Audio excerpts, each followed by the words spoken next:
22 अप्रैल से अभी तक अगर आप देखेंगे तो पूरा का पूरा स्टोरी आपको समझ में आ जाएगा। पहलगाम में आतंकी हमले से लेकर अब तक जो हुए हैं, सरकार ने जो कदम उठाया है, आप जरा गौर से देखिए। और उसके बाद क्या एक्शंस हुए हैं, क्या रिएक्शंस हुए हैं, किस तरह से आज परिस्थिति बदली है। देश मुसीबतों से जूझ रहा है लगातार। 22 अप्रैल से लेकर अब तक किस तरह देश के लोग दर्द में जिया है, चाहे वह बॉर्डर का इलाका हो, चाहे वह बॉर्डर से दूर वाले इलाके हों, हर लोगों की बेचैनी बढ़ गई। ऐसी बढ़ गई थी कि लग रहा था कि अब क्या होगा। युद्ध किसी भी सूरत में समस्या का समाधान नहीं है, लेकिन 22 अप्रैल के बाद लगातार सुर्खियों में कौन है? विश्व पटल पर पाकिस्तान और भारत का युद्ध। इन दोनों देशों के बीच बढ़ते तनाव और दोनों देशों के बीच के तनाव का फायदा कौन उठा रहे हैं? आपको जानकर हैरानी होगी, आश्चर्य होगा। यूं तो हम समझते हैं कि आप भी इस पर अपनी निगाहें टिकाए हुए होंगे ही, लेकिन जान लीजिए, दोनों देशों के बीच संघर्ष विराम भी हुआ और इस संघर्ष विराम का फायदा अमेरिका ने खुलकर लिया।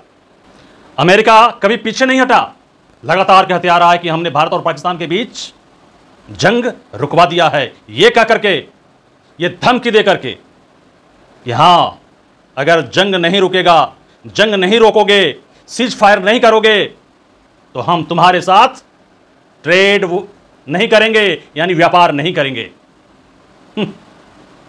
और फिर वही हुआ। लेकिन अपने संबोधन में प्रधानमंत्री मोदी जी एक बार भी ट्रंप का जिक्र नहीं किया। यह नहीं कहा कि वो सीज फायर पर समझौता हमने क्यों किया। मध्यस्थता करने वाले लगातार गला फाड़ फाड़ करके बोलते जा रहे हैं, लेकिन हमारे नेता अलग ही राग अलाप रहे हैं। अब ये तिरंगा यात्रा निकाल रहे हैं और इनके मंत्री सोफिया कुरैशी, याद है ना, ऑपरेशन सिंदूर में पाकिस्तान को धूल चटा देने वाली वो कर्नल सोफिया कुरैशी को आतंकवादी का बहन बता रहा है। ये कौन है? ये कौन है विजय शाह? तुरंत बर्खास्त करो इसको। ये देश के अंदर नफरत पैदा करने वाले लोग हैं। उनके दिमाग में हमेशा नफरत चलता है। किसी कौम से नफरत करना, अरे आज़ादी की लड़ाई में हिंदू मुस्लिम सिख ईसाई का नारा आज नहीं है क्या? आज भारत हिंदू राष्ट्र हो गया है। भारत आज भी धर्मनिरपेक्ष राष्ट्र है। याद रखिए इस बात को। नेशन फर्स्ट, कॉन्स्टिट्यूशन फर्स्ट, याद रखना पड़ेगा सबको। पूरे देश के लोग, जो 140 करोड़ लोग हैं, उन सबको कॉन्स्टिट्यूशन याद रखना पड़ेगा। हम इसी कॉन्स्टिट्यूशन के तहत ये सारे जो पद हैं, संसद हैं, विधायक हैं, सभी इस कॉन्स्टिट्यूशन के तहत ही हम काम कर रहे हैं। हमारा देश काम कर रहा है। आज भी हम सेकुलर हैं और मुझे फक्र है, कर्नल सोफिया कुरैशी ने यह बता दिया अपने प्रेस ब्रीफिंग में कि India is a secular nation. इसलिए हम मस्जिद पर और मंदिर पर हमला नहीं करते हैं। हम उस पर हमला करते हैं जो मानवता पर हमला करता है। हम उस आतंकवाद के खिलाफ हैं। आतंकवादी हमारा दुश्मन है, हमने उस पर सीधा सटीक हमला किया है।